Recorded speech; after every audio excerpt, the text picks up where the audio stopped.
बिस्मिल्लाहिर्रहमानिर्रहीम। नाज़रीन अस्सलाम वालेकुम। मैं हूं आपका मेज़बान साबिर शाकिर। आज हमारे साथ मौजूद हैं इमरान रियाज़ ख़ान और कासिम ख़ान सूरी। किसी तारफ़ के मोहताज नहीं। इम्पोर्टेंट प्रोग्राम है, बहुत ही अहम नौइयत की डिस्कशन है, क्योंकि इमरान ख़ान साहब के बारे में आपको मालूम हो चुका है कि एक मुफस्सल report supreme court of Pakistan के रिकॉर्ड का हिस्सा बन चुकी है, जिसमें अब ये बात साबित हो गई है कि इमरान ख़ान साहब के साथ जेल में गैर इंसानी, गैर कानूनी और मुजरिमाना सलूक किया गया, जिसके नतीजे में उनकी खुदा न खास्ता ज़िंदगी भी जा सकती थी। लेकिन उनको सबसे बड़ा जो धचका लगा है, वो है उनकी बिनाई। एक आँख उनकी तकरीबन ज़ाया हो चुकी है। और ये सिर्फ़ इतनी बात नहीं, बल्कि बात इससे भी आगे की है कि 3 महीने तक इमरान खान जेल की काल कोठड़ी में तड़पते रहे और बताते रहे, इन्फॉर्म करते रहे, इलाज के लिए कहते रहे, लेकिन उनका इलाज नहीं करवाया। और अगर ये 3 महीने, क्योंकि उन्होंने कहा है कि अक्टूबर-नवंबर से ये सिलसिला शुरू है, और अक्टूबर और नवंबर से ये सिलसिला क्यों शुरू हुआ, इस पे भी हम बात करेंगे। और दूसरा ये कि कैद के दौरान क्या कुछ किया जा सकता है और क्या कुछ किया गया होगा, इस पे बात करेंगे। इमरान भाई मेरे साथ मौजूद हैं। इमरान साहब, ये बताइएगा सर, सबसे पहले आपकी तरफ आता हूँ कि आपने भी रिपोर्ट देखी और इस वक़्त वो आलमी अखबारात और आलमी मीडिया की ज़ीनत बनी हुई है।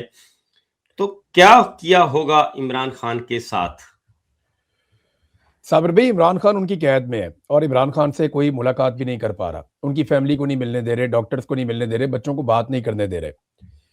ये सिलसिला चल रहा है अक्टूबर से। नवंबर आपके सामने गुजरा, दिसंबर आपके सामने गुजरा, जनवरी और ये फरवरी। अब ये कौन से गैजेट्स इस्तेमाल कर रहे हैं, इमरान खान के ऊपर किस किस्म के तजर्बात किए जा रहे हैं, खाने में कुछ मिलाकर दिया जा रहा है या पानी में कुछ मिलाकर दिया जा रहा है, ये क्या कर रहे हैं हम कुछ कह नहीं सकते। देखें, जब मैं आईएसआई की कैद से वापस आया था तो मैं बोल नहीं पा रहा था। मैं बड़ी कोशिश कर रहा था, लेकिन मैं बोल नहीं पा रहा था। मेरी जो सोच है, वो मेरे अल्फाज़ और जो मेरे बोलने का तरीका है, वो सिंक नहीं कर पा रहे थे। मुझे बार-बार दौरे पड़ते थे, फिस्ट पड़ते थे, बड़ी अजीब हालत थी मेरी। ये मुझे दवाइयाँ भी देते रहे, इंजेक्शन भी देते रहे और मुझे पता नहीं खाने में कुछ मिलाकर देते रहे, मुझे समझ ही नहीं आई। मैं कोई चीज़ मेरी तरफ आती थी तो उसका डिस्टेंस और उसकी स्पीड को मैनेज ही नहीं कर पाता था। पहली मर्तबा मैं गाड़ी में अपने बच्चों को लेकर निकला तो मैंने फुटपाथ पे गाड़ी चढ़ा दी थी। वो तो मेरे वालिद साहब मेरे साथ थे तो मेरी बचत हो गई, फिर उन्होंने गाड़ी चलाई। तो ये क्या करते हैं आप इसका अंदाजा भी नहीं कर सकते। आपको लगता है इन्होंने इमरान रियाज के साथ ये सारा कुछ किया है, तो इनके पास तो इमरान खान है और इनकी ख्वाहिश है कि इमरान खान से जान छुड़ानी है। ये नवाज शरीफ ने यही तो सौदा किया हुआ है कि मेरी इमरान खान से जान छुड़ाओ। अब इमरान खान को तो ये एक तरह से नकारा करने की एक कोशिश है। इन्होंने क्या दिया इमरान खान को ऐसा, देखें, आपको याद है हामिद मीर को जब धमकी दी थी तो उसे कहा था कि तुम मस्जिद में जूता उतार के अंदर जाओगे नमाज पढ़ने, हम तुम्हारे जूते के अंदर एंथ्रॉक्स का पाउडर डाल देंगे हुँ। और फिर तुम्हें हार्ट अटैक आ जाएगा, तुम्हारा प्रेशर बहुत बढ़ जाएगा। ये बेशुमार चीजें हैं। वो दुबई के अंदर कैसे मर गया था एक, वो जो इनका चपड़ासी था, मकसूद चपड़ासी, जी वो हाँ। दुबई में कैसे मर गया था अचानक। तो साबिर भाई, they have all the gadgets. ये क्या कर सकते हैं। इमरान खान को पहले भी किसी पे भरोसा नहीं था, उनकी फैमिली को नहीं था, इन्हें आइंदा भी किसी पे भरोसा नहीं करना चाहिए। इमरान खान अपने कातिलों के कंट्रोल में है। ये सरकार की तहवील में नहीं है, वो हिफाजत में नहीं है। वो शख्स अपने कातिलों के, अपने मुखालिफों के चुंगल में, उनके कंट्रोल में है। और जो लोग इमरान खान को देखना चाहते हैं, जिन पे वो भरोसा करता है, वो कई महीनों से उसको देख नहीं पाए। ये है इस वक्त सूरत हाल। कासिम भाई, ये बताइएगा कि जो आई ड्रॉप्स उनको दिए जाते रहे, तो इमरान खान ने बताया कि आई ड्रॉप्स भी, उसका भी उल्टा असर हुआ, और आई ड्रॉप्स इस्तेमाल करने के बाद अचानक उनकी जो नज़र है वो बिल्कुल गायब हो गई। और जब बिल्कुल गायब हुई तो तब जाके उन्होंने शोर मचाया और फिर रात इमरजेंसी में उनको लेकर गए। एक बात, दूसरी बात ये, इसी दौरान जब ये सारी सूरत हाल ये खेल खेला जा रहा था और ये मामला गंभीर हुआ, तो जेल सुप्रेंट गफूर अंजम को अचानक तब्दील कर दिया गया। कासिम भाई। जी हाँ, देखिए, सबसे पहली बात तो ये है कि इमरान खान साहब जो है वो पाकिस्तान के सबसे मकबूल तरीन लीडर हैं और सबसे बड़ी जमात के सरबराह हैं। और जाहिर बात है, हम पूरे पाकिस्तान को पता है कि जिस तरीके से इमरान खान को इन्होंने हटाने के लिए पहले रिजीम चेंज ऑपरेशन किया, उसके बाद इनका ख्याल था कि पार्टी टूट जाएगी, बैठ जाएंगे घर, लेकिन उन्होंने लगातार जलसे किए और जब वो कंट्रोल नहीं हो रहे थे और इनसे सिस्टम नहीं चलाया जा रहा था तो बाकायदा कातलाना हमला किया गया आज़ादी मार्च में। और आपने देखा कि उनको गोलियां लगी और वो बंदा लड़का भी पकड़ा गया। और खान साहब पहले से कह रहे थे कि मजहबी जुनून दिखाएंगे कि मजहबी किसी जनूनी ने जो है ना अटैक कर दिया। और उससे पहले जो है वो आपको पता है कि मजहबी जो है उसके केसेस भी खान साहब पे डाल दिए, हम सब पे केसेस डाल दिए, आपको पता है कि तौहीन रसालत के भी। तो ये पूरा पहले ये वाला प्लान इन्होंने किया, वो प्लान नाकाम हो गया जब खान साहब ने 3 लोगों के नाम कहे कि इनके नाम जो है वो फैसल नसीर और जो उस टाइम शहबाज शरीफ थे और राना सनाउल्लाह, तो उनके नाम तक तो एफआईआर काटी नहीं गई। तो खान साहब ने तो डायरेक्ट कह दिया था। उसके बाद भी आपने देखा जुडिशल कम्प्लेक्स के अंदर हुआ, बच गए। और इनके तो इरादे पहले दिन से सही नहीं है। और उसके बाद 9 मई का ड्रामा रचाया गया, खान साहब कहते रहे। और अब जेल के अंदर भी खान साहब कह रहे हैं कि मुझे अगर कुछ हुआ तो उसका जिम्मेदार जो है वो आसिम मुनीर है। ये खान साहब खुद कह रहे हैं। तो जिस तरह इमरान रियाज भाई ने कहा कि क्या भरोसा है इनका, ये तो देखें इन्होंने जो लंदन प्लान बनाया हुआ था, लंदन प्लान का मकसद ही यही था कि नवाज शरीफ के साथ बैठ के कि किस तरह इमरान खान से जान छुड़ाई जाए।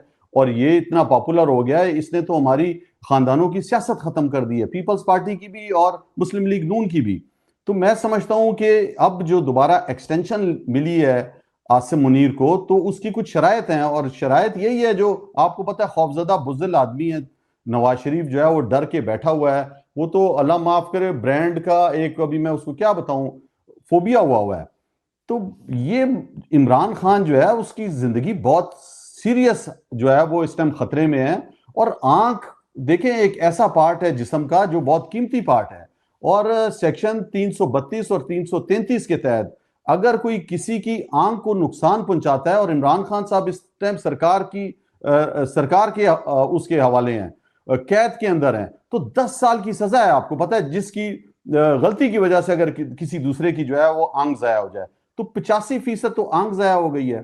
3 माह से जो ड्रॉप दिए गए वो असर ही नहीं कर रहे थे। और खान साहब कहते रहे कि मेरा इलाज कराओ, मुझे सही नजर नहीं आ रहा।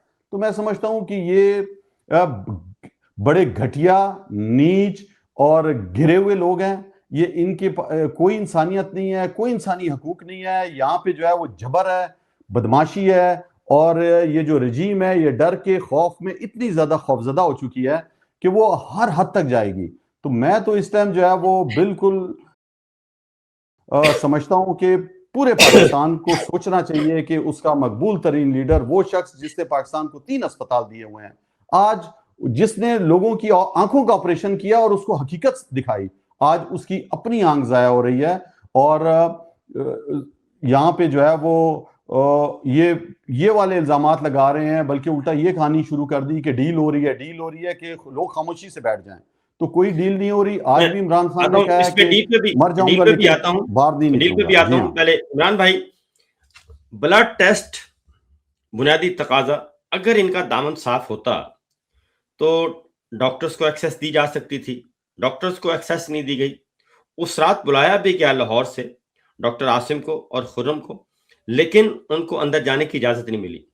मैं आपको ऑन द रिकॉर्ड बता रहा हूं कि इमरान खान साहब की जब तबीयत बिगड़ी और वो शिकायत कर रहे थे, तो जेल के डॉक्टर्स भी कह रहे थे कि ये हमारा केस नहीं है, ये एक्सपर्ट्स का केस है, आई स्पेशलिस्ट को बुलाएं। लेकिन डॉक्टर्स को नहीं बुलाया जा रहा था। अप्रूवल के लिए फाइल ऊपर भेजी जाती थी, ऊपर से कोई जवाब नहीं आता था। डिक्लाइन हो जाती थी, अप्रूवल नहीं आ रही थी। और अप्रूवल तब आई जब बिल्कुल एक इमरजेंसी नाफिज की गई और उन्होंने कहा कि जी अब तो उनको नजर आना भी बंद हो गया है। ये मैं आपको इंफॉर्मेशन की बुनियाद पे बता रहा हूं और मैं इसके बारे में बताता भी रहा हूं कि उनको नजर आना बंद हो गया। तब जाके इनको इमरजेंसी में ले जाया गया। और फिर जब डॉक्टर आरिफ साहब को पिम्स में से बुलाया गया, उन्होंने भी कहा कि इलाज हॉस्पिटल में, ये जेल में नहीं हो सकता। फिर फाइल अप्रूवल के लिए बार बार ऊपर जाती थी, डिक्लाइन कि इनको यहीं करें, जो कुछ है यहीं करें। उन्होंने कहा यहाँ नहीं हो सकता। फिर उनको ले जाया गया, नंबर 1। नंबर 2, असल बात जो है वो 3 बातें हैं कि ये जो आँख का जो लोथड़े, खून के लोथड़े गए हैं ना आँखों में, ये किस वजह से गए? 3 वजूहात। Number 1, brain haemorrhage, high blood pressure, cholesterol का बेपनाह बढ़ जाना, या फिर हार्ट अटैक। और ये गैर महसूस तरीके से। और फिर आपको पता है कि 5 दिसंबर को जब नोटिफिकेशन हो गया, DGISPR प्रेस कॉन्फ्रेंस करते हैं और उसमें बार-बार कहते हैं ज़हनी मरीज, ज़हनी मरीज, ज़हनी मरीज, आंखें मार-मार के प्रेस कॉन्फ्रेंस कर रहे हैं। तो एक बयानिया बनाने की कोशिश की जा रही थी। तो इस सारी सूरत हाल में ये अपने आप को कैसे बचा पाएंगे? ब्लड, अगर इनका दामन साफ है तो ब्लड टेस्ट के लिए ब्लड दे दें नमूने के तौर पे। ये किस चीज का इंतजार कर रहे हैं? साबिर भाई, अगर कोई खास चीज खाने के बाद इंसान की बॉडी में कोई नई चीज डेवलप हो जाए ना, तो आपके ब्लड में उसके असरात खत्म होने में टाइम लगता है। और तब तक आप कोशिश करते हैं कि अगर आप ये चाह रहे हैं कि वो आप छुपाएं दुनिया से कि इस आदमी के बॉडी में या इसके ब्लड में क्या है और वो कैसे आया, तो फिर आपको वो टाइम गुजारना पड़ता है। उसके अलावा आपके पास कोई रास्ता नहीं होता। तो एक तो बात आप ये ज़हन में रखें। दूसरा, आपने कहा कि जो आई ड्रॉप्स इमरान खान को दिए गए, अब वो कोई उनकी फैमिली ने तो नहीं दिए ना, नहीं। कोई उनका बंदा तो नहीं लेकर आया। ये तो वही डॉक्टर दे रहे थे जिनकी मौजूदगी में इमरान खान साहब की एक आंख की बिनाई तकरीबन बिल्कुल खत्म हो गई। हमें देखें, 2-3 चीजें साथ मिलाकर देखनी पड़ेगी कि जिस वक्त फील्ड मार्शल आसिम मुनीर पूरी कोशिश कर रहे थे 27वीं आईनी तरमीम प्लस अपनी एक्सटेंशन प्लस अपना इस्तिस्ना, जब वो इस सारी तकदों में थे, उस दौरान में इमरान खान लगातार कह रहे थे कि मेरी आंख की बिनाई जा रही है और उसके ऊपर काम हो रहा था। तो बजाय इसके कि वो उसको तवज्जो से सुनते, क्योंकि उनका अपना मकसद इतना बड़ा था कि उन्होंने कौम के सबसे बड़े लीडर की बिनाई को दांव पे लगाया। अब वो जो भी दे रहे हैं इमरान खान को, उसका नतीजा जो भी निकलना हो, फिलहाल उसका इफेक्ट इमरान खान की दाई आंख के ऊपर आया। इमरान खान साहब को क्या खिलाया जा रहा है, वो जेल के लोग खिला रहे हैं। इमरान खान साहब को क्या पिलाया जा रहा है, वो जेल के लोग पिला रहे हैं। इमरान खान जो दवाई खाते हैं, वो दवाई कहां से आती है, वो जेल के लोग देते हैं। वो कौन सा पानी पीते हैं, वो जेल के लोग जानते हैं। उन्हें किन कंडीशन में रखा जाता है, वो जेल के लोग जानते हैं। ये सारी चीजें, और जेल को कंट्रोल कौन करता है? आसिम मुनीर साहब कंट्रोल करते हैं। तो आसिम मुनीर साहब ने अपने अगले 5 साल पक्के करने के चक्कर में एक लीडर की जान को और उनकी बिनाई को खतरे में डाला। ये इंतहाई अफसोसनाक है, ये इंतहाई अफसोसनाक है। अब सवाल ये पैदा होता है कि इन्होंने तो जो करना था वो कर दिया, वो तो चीजों को नॉर्मलाइज कर दिया। इमरान खान ने अगर इनकी धुलाई करनी होती तो इमरान खान कहते कि यहाँ पे रहने वाली सूरत ही कोई नहीं है। उन्होंने कहा जी गंदगी नहीं है, एक मुझे बंदा मिला हुआ है मुशक्कती, वो मेरे साथ मदद करवाता है, यहाँ साफ सफाई होती रहती है, मुझे और कोई ऐसा प्रॉब्लम नहीं है, सिर्फ मेरी जो जिंदा रहने की जरूरतें हैं वो मुझे फराम कर दी जाए, बस मेरी फैमिली से मेरा राब्ता करवाया जाए और मेरी जिंदा रहने की जरूरतें मुझे फराम कर दी जाए। उसने आज भी कुछ नहीं मांगा। उसने नहीं कहा कि मुझे आप अस्पताल में ले जाओ, ये कर लो, वो कर लो। भाई आंख का इलाज करना तुम कर सकते हो, जेल में जाके कर लो, लेकिन अब कौम को तुम पे ट्रस्ट नहीं है। इमरान खान को कुछ हुआ तो सारा इल्जाम आएगा फील्ड मार्शल आसिम मुनीर साहब पे। अब मेरा साबिर भाई सवाल आपसे और कासिम भाई से ये है जी। मुझे आप लोग ये बताएं कि ये निजाम इतना रिलैक्स क्यों है? क्या इन्हें पूरा यकीन है कि जो सियासी लोग हैं, जो इमरान खान के बेनिफिशियरी हैं, वो हमें बचा लेंगे किसी भी साने की सूरत में? देखिए, बात ये है कि कॉम्बिनेशन में आपको बता देता हूं, जो इजी ले रहे हैं ना, मैं पाकिस्तान तहरीक इंसाफ पार्टी भी और उनकी फैमिली भी, इमरान खान साहब की फैमिली खास तौर पे, वो इस बात को बहुत इजी ले रहे हैं। तो कॉम्बिनेशन मैं बता देता हूं। नवाज शरीफ साहब की सियासत शुरू हुई है भुट्टो की फांसी से। ठीक है, भुट्टो की फांसी से उनकी सियासत शुरू होती है। साबिर भाई एक चीज मैं बता दूं यहां पे आपको, ये मुझे अभी मैं ये गिन रहा था, ये मुझे 8वां मैसेज आया है जी। 8वां मैसेज आया है। एक और नौजवान है, ये कहता है जी मैं भी अपनी आंख इमरान खान को देना चाहता हूं। ये 8 डोनेशंस मेरे पास अभी तक, और ये वाला जो मेरा नंबर है ना यूके वाला, ये सबके पास नहीं है जी, ये सबके पास नहीं है, ये पता नहीं कितने लोगों के पास है, चंद 100 लोगों के पास होगा, लेकिन ये 8वां मैसेज है इस नंबर के ऊपर भी कि मैं अपनी आंख इमरान खान को देने के लिए तैयार हूं। ये मैं सिर्फ आपको ये बता रहा हूं कि पब्लिक के सेंटीमेंट्स क्या है। अब पार्टी क्या करती है, वो तो कहते हैं हम प्रेस क्लब के बाहर जा रहे हैं एहतजाज करने के लिए। साबिर भाई, मैं ये तो मैं वही नॉर्मलाइज करेंगे सिचुएशन को। देखिए, वही बात यही है। मैं आता हूँ कासिम सूरी की तरफ भी। देखिए, कॉम्बिनेशन समझ लें। नवाज शरीफ साहब की सियासत शुरू हुई फांसी से।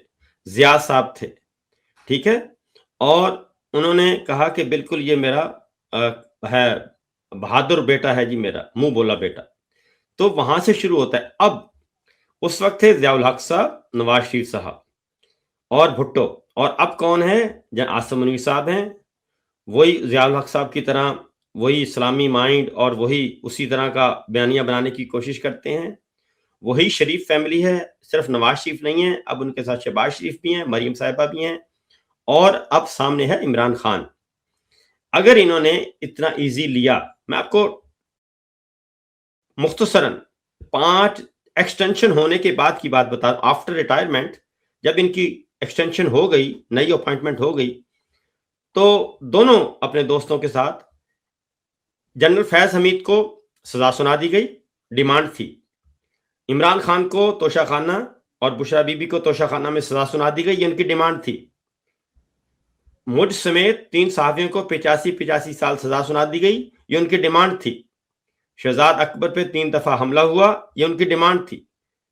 और ये सारी की सारी एक टाइमलाइन है कि जनाब ये हमारे सारी रुकावटें खत्म करें, और ये उसी तरीके से पूरी की। 5 दिसंबर की प्रेस कॉन्फ्रेंस जिसमें इमरान खान को एंटी स्टेट कहा गया, मुल्क दुश्मन, गद्दार और ये सब कुछ, ये आ गया जनाब। ये एक और मैसेज पढ़ें आप। मैं पढ़ देता हूँ। अस्सलाम वालेकुम, मैं मोहम्मद उस्मान इमरान खान साहब को अपनी आंख डोनेट करने के लिए तैयार हूं। मैं आज भी तैयार हूं, जब जिस वक्त बोले मैं हाजिर हो जाऊंगा। ये नीचे इन्होंने अपना नंबर भी लिखा हुआ, मैंने हटा दिया है कि लोग बहुत कॉल करेंगे, मैंने नंबर हटा दिया। अब ये अपना नंबर लिख लिख के भेज रहे हैं लोग। ये बात जो है ना, ये फील्ड मार्शल साहब जो और उनकी जो हैं, अब मुआहिदा कासिम सूरी साहब की तरह नहीं, कल एक जर्नैल लैट्रीन में गिरा है, उसको कोई कुछ देना चाहता है? उसको तो कोई नहीं देगा। उसको तो छोड़े, वो जो उससे पहले वाला जो जर्नैल था उसकी बरसी थी, तो उसपे सिर्फ उसकी बेगम और एक जो है नौकरानी वहां पे खड़ी हुई थी। तो इनका सर, तो मैं आपको भाई अब करना क्या है, यानी पाकिस्तान तहरीके इंसाफ को अब क्या करना होगा? मुराद सईद का स्टेटमेंट आया, मैं आपको भी देख रहा था, आपका जो सोशल मीडिया है वो भी इस पे भरा हुआ है इस वक्त। नीचे लोगों के अगर आप लोग कमेंट पढ़ें तो मुराद सईद कह रहे हैं कि बंद करो बस, अब खत्म करो ड्रामा, और आपको चढ़ाई करके इमरान खान का हक लेना पड़ेगा। ये अगर आप देखेंगे ना अचकज़ई साहब की तरफ, तो वो पॉलिटिकल मूवमेंट उन्होंने चलानी है, उन्होंने सियासी तहरीक चलानी है, जमहूरी तहरीक चलानी है, आइन के लिए वो काम कर रहे हैं। अब इमरान खान की जान में खतरे में है, उसके लिए वो रिस्पॉन्सिबल नहीं है। इमरान खान के लिए रिस्पॉन्सिबल इमरान खान की फैमिली है और उनका खानदान, उनके लोग, उनके दोस्त और उनकी पार्टी है। बिल्कुल आपने सही कहा। देखिए, हमने जो सियासत की है, हमने इमरान खान के साथ सियासत की और उनकी सियासत का तरीकेकार बिल्कुल चेंज रहा है। वो रवायती सियासत उन्होंने नहीं की, वो एक दिन भी घर में नहीं बैठे। उनका जो पेस था वो दूसरे तमाम सियासी जमात रहबरों से तेज था। वो डेली प्रेस कॉन्फ्रेंस करते थे, हमें बैठने नहीं देते थे। और अब जो सियासत हो रही है वो बिल्कुल स्लो हो रही है। आपने बिल्कुल सही कहा, महमूद खान अचकज़ई जो है वो इमरान खान के बेनिफिशियरी नहीं है, वो हम में सियासी जो बेनिफिशियरी है उनके, जो सियासी जमात है। बात यह है कि वो आइन और कानून की बात कर रहे हैं। इस टाइम इमरान खान की जान और जिंदगी खतरे में है, उनको जो है डैमेज हो गया। महमूद खान अचकज़ई साहब ने तो कहा था कि इमरान खान बिल्कुल सही है, तो यहां पे तो इमरान खान सही नहीं है, उसकी तो आंख जो है वो एक जाया हो गई है तकरीबन। तो ये तो हमें सोचना है, पाकिस्तान तहरीक इंसाफ को सोचना है कि क्या करना है हमने। देखें, हम तो ये रवायती टुक टुक वाली सियासत नहीं आती हमें, हमने तो सारी जिंदगी जो है वो इमरान खान वाली सियासत की है उनके साथ। कभी किधर, कभी किधर, कभी लॉन्ग मार्च है, कभी धरना है, कभी मुजाहरा है, कभी जलसा है। वो तो बैठते नहीं थे। आपने देखा जब रजीम चेंज ऑपरेशन के बाद भी उन्होंने जो है वो 50-60 जलसे किए लगातार। तो मेरा कहने का मतलब है, पूरा पाकिस्तान जो है वो परेशान है इस टाइम। मैं खुद इस टाइम जो है वो एक ज़हनी अजियत में हूँ, मैं नहीं हूँ मुल्क में, मजबूर हूँ। और आप यकीन करें कि जिस्म मेरा जो है वो खून गर्दिश कर रहा है इतना तेज कि मैं क्या करूं। अब मसला ये है कि बिल्कुल सही कहा है कि अब हमारे पास ये नहीं है कि हम सिर्फ मुजाहरे करें, निकलना पड़ेगा। ये एक वो हालात नहीं है कि आप जो है वो आराम से आप कर ले कि जी रोजों के बाद या ईद के बाद। ये हमें फैसला लेना पड़ेगा। हमारी हुकूमत जाती है जाए, हमें फैसला लेना पड़ेगा, हमें निकलना पड़ेगा भाई। हमें इस टाइम जो है रोड रोकने हैं, जो भी करना है, सर जोड़ के बैठ के पॉलिसी बनाने के बाद लाएअमल कौम को देना पड़ेगा। जनाब, अच्छा जी, फाइनल करते हैं, आखिरी क्लोजिंग।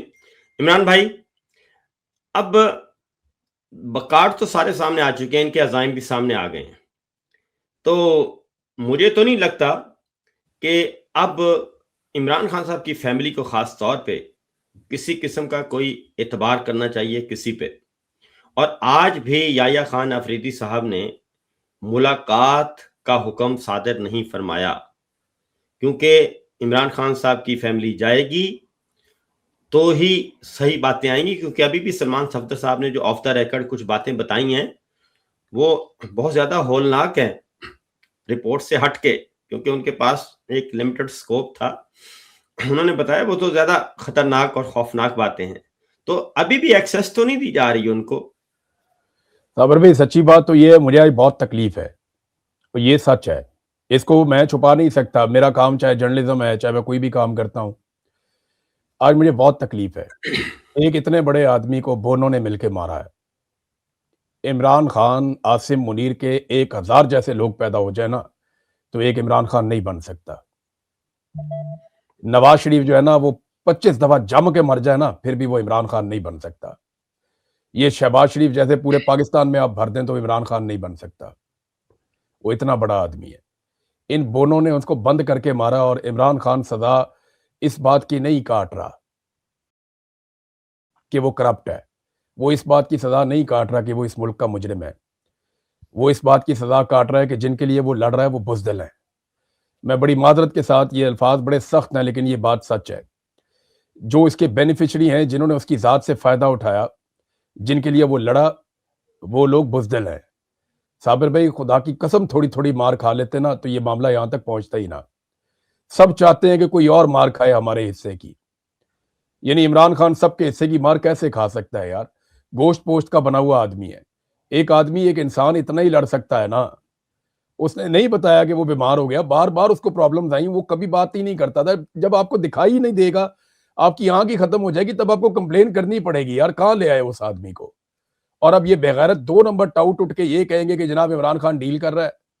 इन लोगों को शर्म भी नहीं आती है, उसको नवाज शरीफ और जरदारी के साथ मिलाएंगे। और बेशर्मों, कभी जिंदगी में जरदारी और नवाज शरीफ ने उस किस्म की तकलीफ का सोचा भी नहीं था जिससे इमरान खान गुजर गया हंसते हंसते। क्या तुम ये समझते हो कि इमरान खान जरदारी की तरह करप्ट है? और बगैर तो थोड़ी सी इनको थोड़ी सी गैरत करनी चाहिए, थोड़ी सी गैरत करनी चाहिए। मेरे मुंह से कोई ऐसी बात निकल जाएगी साबर भाई, आप लोग आपस में बात करें, वाकई आज बहुत तकलीफ है, बहुत बिल्कुल ऐसी तकलीफ है। बात यानी नहीं। मैं ऐसे बात करता नहीं हूँ, पॉलिटिकल पार्टी के अपने मामला आते हैं, लेकिन यार बस बहुत हो गई ना। सारी जिंदगी आप इमरान खान के बेनिफिशियरी रहे, और अब जब वक्त आया तो आप कह रहे जी प्रेस क्लब के बाहर जाएंगे एहतजाज करने। कर लो भाई, फिर नॉर्मलाइज करो चीजों को। जी कासिम भाई, क्लोजिंग। जी देखें, मैं समझता हूँ कि जितना बड़ा लीडर है इमरान खान, और सज़ा वो यही काट रहा है कि वो खुद ही का जज्बा दिया है उसने। उसने जो है वो अपनी ज़िंदगी ख़तरों में डालकर पाकिस्तानी कौम की आज़ादी की जो है वो जंग लड़ रहा है।